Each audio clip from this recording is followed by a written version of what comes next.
Donc, je suis Sylvain Morin, je suis le directeur du Relais Thalasso Île de Ré, situé à Sainte-Marie, qui comprend un hôtel 4 étoiles, l'hôtel Atalante, 2 espaces de restauration, le restaurant Atalante, et ainsi que le restaurant du centre de thalassothérapie, et puis un espace marin et un centre de thalassothérapie. La première distinction, c'est tout d'abord la structure. Un centre de thalassothérapie, c'est un établissement qui, de manière générale, peut accueillir entre 80 jusqu'à 350 curistes à la journée sur certains établissements, ce qui fait que la taille est beaucoup plus importante que la majorité des spas qu'on peut trouver. Et une autre particularité aussi importante, c'est le fait que cette structure est en lien direct avec un hôtel, avec un hébergement de manière générale. Puis le dernier point, c'est que l'activité a une temporalité qui est aussi spécifique. La majorité des clients curistes Thalasso viennent généralement avant l'hiver et après l'hiver. Pour moi, le premier défi, c'est l'environnement.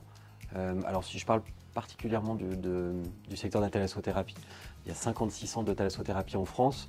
La majorité sont situés en bord de mer, ce qui fait que ce sont souvent des lieux assez exceptionnels, mais avec cette inquiétude sur l'évolution de la côte, du bord de mer, de l'érosion.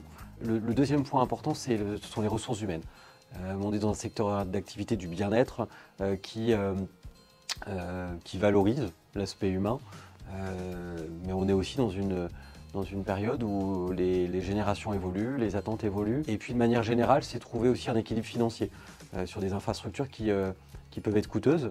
Mais la chance, c'est qu'on est sur un secteur d'activité qui est en pleine croissance et qui va continuer à croître de plus en plus sur ces prochaines années.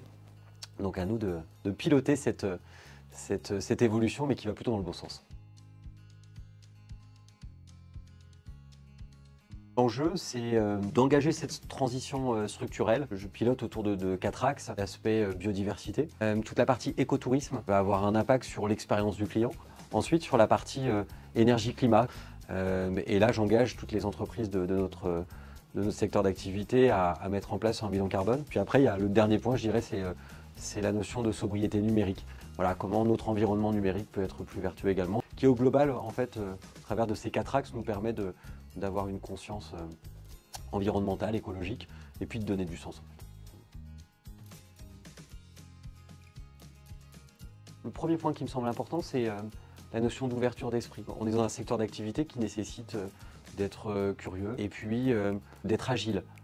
Et c'est vrai que la formation qui est proposée entre des formations théoriques et puis l'intervention de professionnels extérieurs, plus des immersions dès la première année, nous permettent aussi de découvrir cet environnement et puis de prendre conscience. Ensuite, c'est le fait de pouvoir découvrir différents secteurs d'activité et d'avoir une conscience également de l'environnement du tourisme. Parce que l'environnement du tourisme est très large, que ce soit dans le développement local, dans le secteur associatif, dans les agences de voyage, dans l'hôtellerie, la restauration, l'événementiel. Et c'est vrai que prendre conscience de cet environnement global, c'est aussi un facteur important que Excelia propose au travers de ces différentes formations.